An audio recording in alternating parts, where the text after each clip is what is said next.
In this video, guys, we're going to talk about the best diet that works for people with ADHD like us, and I'm also going to include a full day of meal plan for you guys and different options so you can choose from. If you're ready, make sure you give this video a thumbs up and let's get started.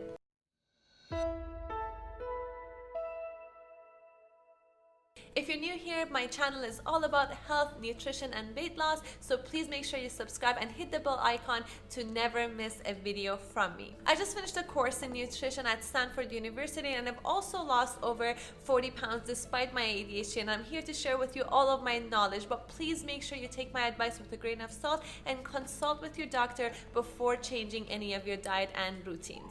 If you've seen this video or this one, I've talked about why people with ADHD like us are more prone to become overweight and obese. So I wanted to talk about it briefly and tell you why people who have ADHD are more prone to being overweight or obese.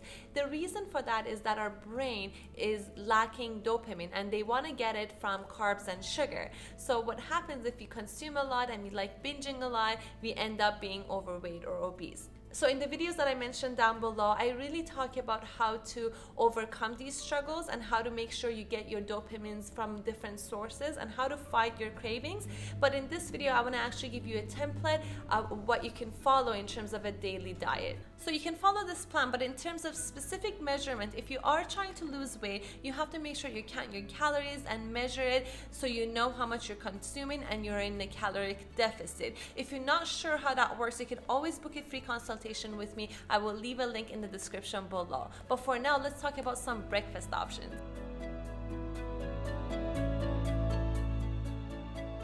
So in the mornings, the one thing that gets me out of bed is thinking about getting my dopamine from consuming carbohydrates. But what we can do is to make sure that it's not too much and it's also from a healthier source. So what can we do and what are the options? So for me, I like eggs, toast, avocado, or there's another option of having oats and peanut butter and a little bit of berries. So these are the two options that are healthy and you could actually apply that for your breakfast.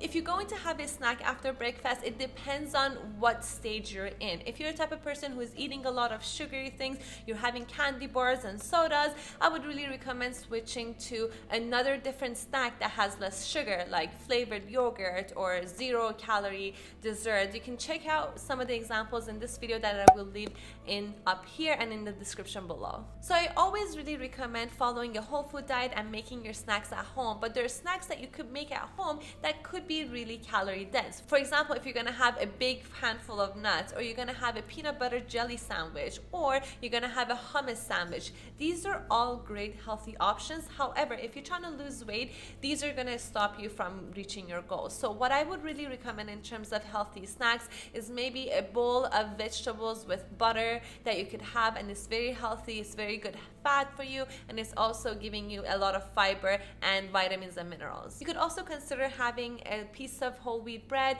avocados, tomatoes, and a sprinkle of hemp seeds and different kinds of seeds like flax seeds that are really high on omega-3. It also keeps you really feel energized and refreshed throughout the day.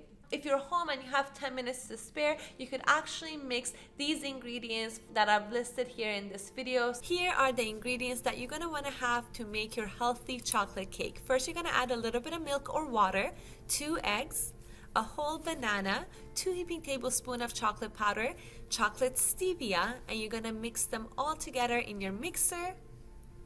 There you have it. Then you're gonna pour it in your pan and then put it in the air fryer or an oven at 350 degrees for 15 to 20 minutes. And you'll have yourself a really delicious piece of small cake that you could enjoy with tea.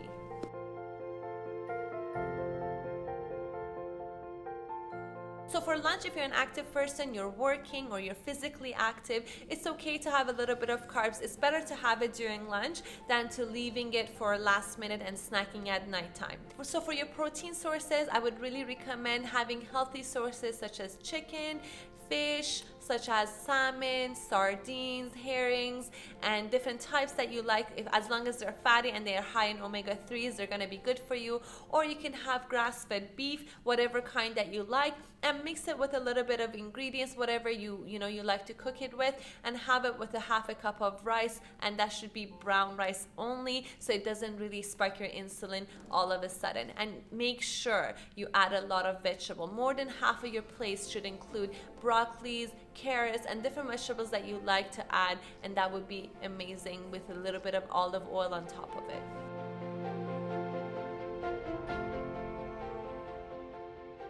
There's a trick you can use to lose weight instantly without even changing your calorie. If your body is used to having big portions of food, cut it in half, have half of it for lunch and half the other half in 2 or 3 hours. Right after your lunch, you're not going to feel as full and satisfied, but just tell yourself that you're going to eat again in 2 to 3 hours, and just keep going, and you're going to get used to that, and you're going to see and notice results instantly.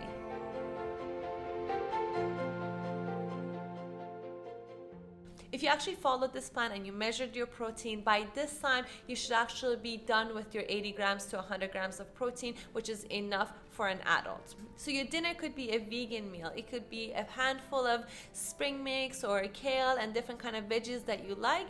You can add 20 to 30 grams of nuts, whatever kind of nuts that you like. It could be peanuts, it could be walnuts, almonds. They're always better to be soaked overnight in water if you want to get the most nutrition out of it. You could also add a quarter of an apple or a little bit of a tangerine, like a small tangerine, to your salad to make it more fun. But what you need to pay attention to is the dressing. Please don't buy salad dressing from outside, because all of them, including the ones that are marked healthy and they sell it at Whole Foods, include canola oil and different types of seeds oils that are hydrogenated and they're bad for your health. So all you have to do is to make your own dressing is to mix a little bit of yogurt with salt, pepper, and a squeeze of lemon juice, different herbs if you'd like, and mix it all together with a little bit of olive oil, and you got yourself a really delicious and healthy salad dressing. I really hope this video was helpful and it gave you a good idea of the type of meal plan that you could use to follow. If you did enjoy this video, please make sure you give it a thumbs up. Subscribe to my channel so I know these videos are being watched and people are liking it, so I can make more for you guys. Thank you so much for watching. Thank you for being a part of my YouTube journey. See you in the next video. Bye-bye.